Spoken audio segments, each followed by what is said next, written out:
Hello, everybody. Yesterday I had a chat on my new book, Supply Chain Strategy and Financial Metrics, with Kurt Verweire, who is a strategy professor at the Vlerick Business School. I was quite curious to get his opinion, I was really looking for what is now new in the book and what is exactly the addition to the field of strategy and potentially to the field of finance. And the first concept that Kurt liked a lot is that supply chain triangle. So the fact that in organizations we are trying to balance service, cost, and capital employed, and salespeople are primarily service oriented, operational people are primarily cost oriented, and then finance tries to work on the capital employed. So we are very concerned with reducing working capital, as working capital is a synonym for cash. And we are also concerned about managing our fixed assets.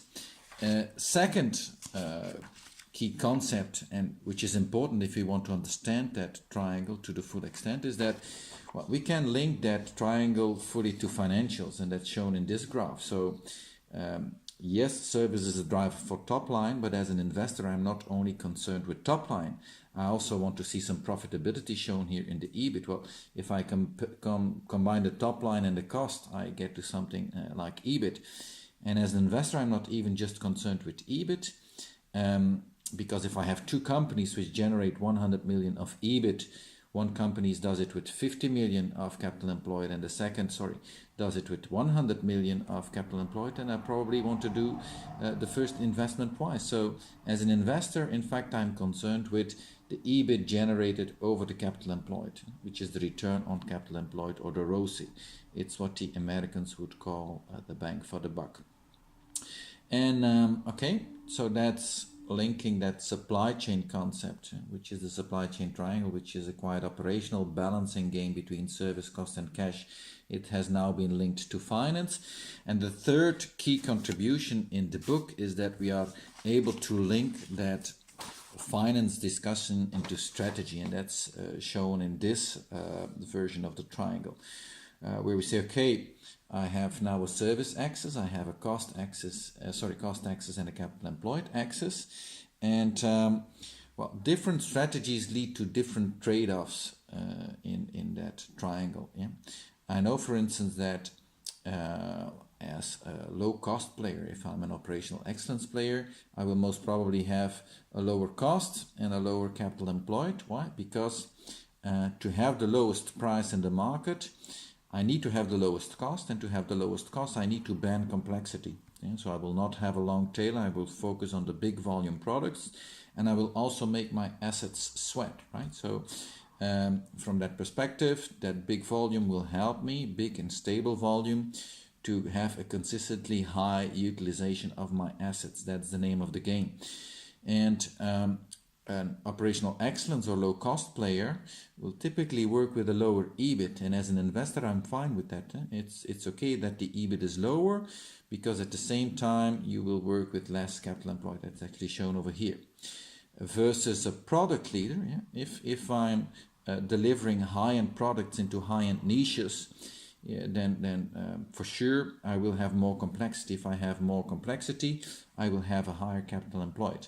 Yeah, I will have more inventory because it's smaller volume business, the products are more complex, I may be working with more niche suppliers. All of that will drive more inventory, and I will also not be able to utilize my assets at the same rate as the operational excellence player does, the low cost player. So I will simply need more assets compared to them. So I will have a higher capital employed, but that's okay, because I'm delivering premium products into premium markets, or into niche markets, I'm typically able to drive a higher margin which allows for a higher EBIT.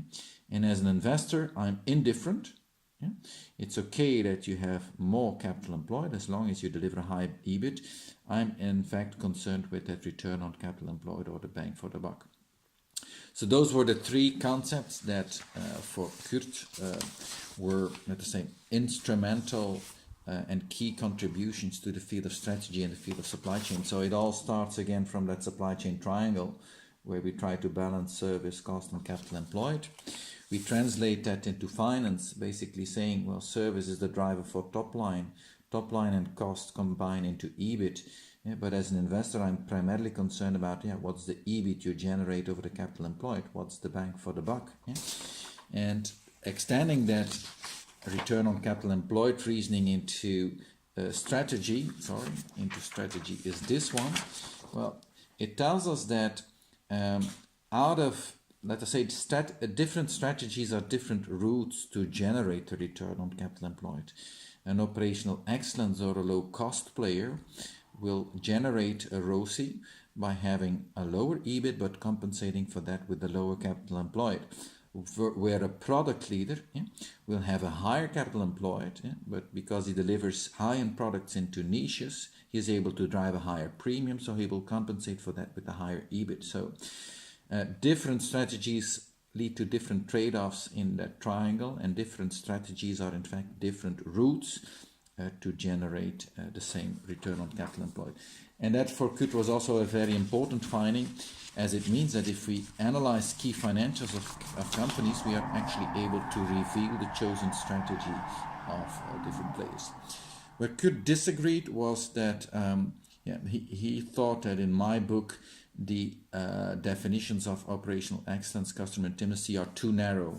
In fact, I'm sticking quite close to the original definition of Tracy and Wiersma, and in his books and in his thinking, he certainly applies much broader thinking. So that's an aspect on which he warned me.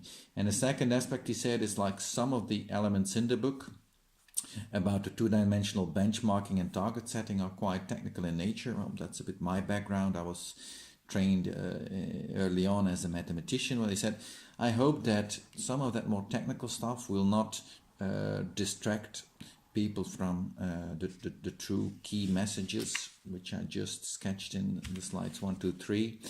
And okay, that was a little bit of his fear, and I will second him on that. So that's on the one hand why I made this short summary or video, and we might plan some follow-up book or maybe a follow-up article which summarizes, let us say, the key concepts without going into the technical details.